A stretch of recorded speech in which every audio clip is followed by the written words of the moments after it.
Você pode agora parar de ser enganado, desenvolver a sua espiritualidade, trabalhando esses aspectos importantes. Ensinamos da Quimbanda, todos os fundamentos da Quimbanda, o que significa cada coisa, cada elemento, você aprende tudo.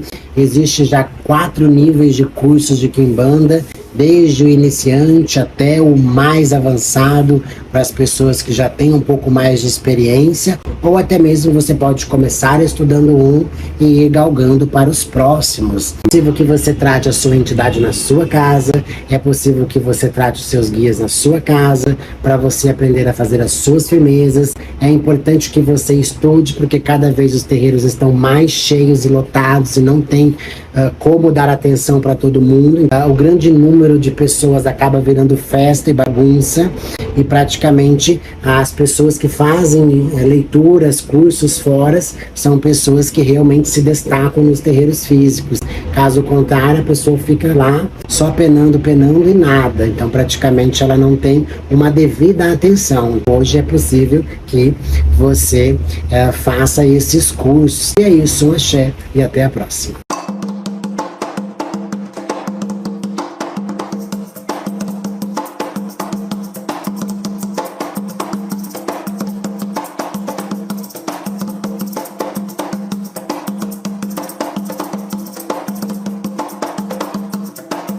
No vídeo de hoje, contarei a história de João Caveira. Primeiramente, a gente vai lembrar que a linhagem de caveiras vem ali as 7 principais, porém, há histórias de que são 49, que é ali os que morreram naquela linhagem, naquele grande incêndio que teve. Eles são muito antigos, né? Existe uma passagem, as histórias deles começam ali em torno de 400, 700 anos depois de Cristo, porém existe sim uma passagem antes disso, que foi ali o início, porque desde então o esqueleto sempre existiu, o osso. Eles são responsáveis pela morte, eles são responsáveis pela passagem. João Caveira, ele era agricultor, assim como todos os seus irmãos, que ele era um grande agricultor, ambicioso, trabalhava com trigo, assim como todos os outros irmãos.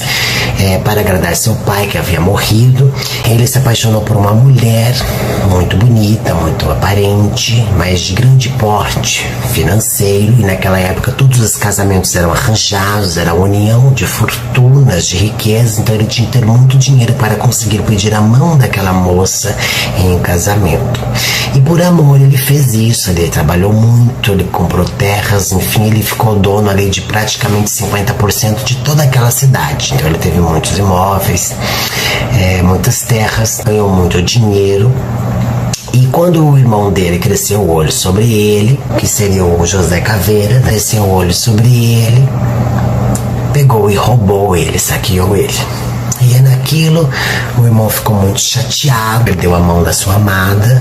Graças ao seu bendito irmão, tem uma passagem evolutiva muito importante para a humanidade, para a espiritualidade. A caveira significa vida, porém, por ela trazer, mas como a caveira, a gente pensa que a gente só vai ser uma caveira quando morre, a caveira é a morte da carne, isso está correto, perfeito. Todos os caveiras dizem a mesma coisa, mas é uma vida, é uma evolução, significa que é um recomeço, então é algo bom pro outro lado. Então, não é algo ruim. A gente não tem que enxergar a morte como algo ruim. A gente tem que enxergar a morte como uma passagem da vida. A gente tem que aproveitar enquanto a gente tá aqui, tá vivo. A gente se preocupar com as nossas coisas, em vez de se preocupar com a vida dos outros. Então, João Caveira em si toma bebidas finas, muito refinado.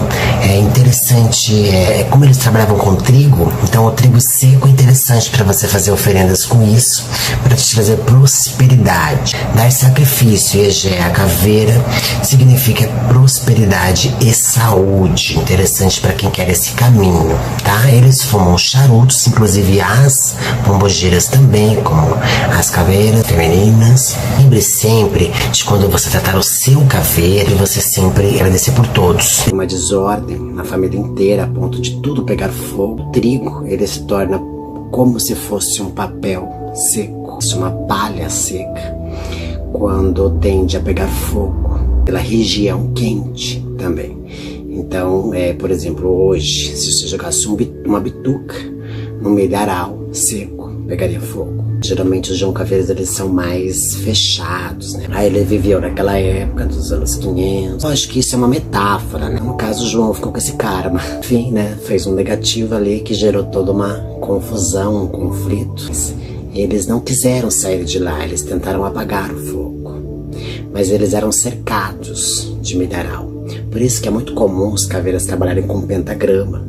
Se vocês forem ver o mapa, né, que eu não posso falar algumas coisas, adoraria falar tudo, mas existe um mapa que conta justamente essa época, né? E aí você justamente vê o pentagrama certinho naquele mapa, que eram as terras que eles compraram. Eles fecharam-se, somente eles poderiam entrar e sair, mas eles esqueceram da proteção da borda. A família deveria ter aumentado e se dividido um em cada ponta, para você fechar um círculo. Se tivessem ido para as pontas do pentagrama, hoje cada um é responsável por uma ponta. Então a metáfora dos caveiras justamente é manter-se algo eterno. Por isso que os pactos com eles são os mais pesados. Eles deram tudo que a pessoa queria. Sabe por quê?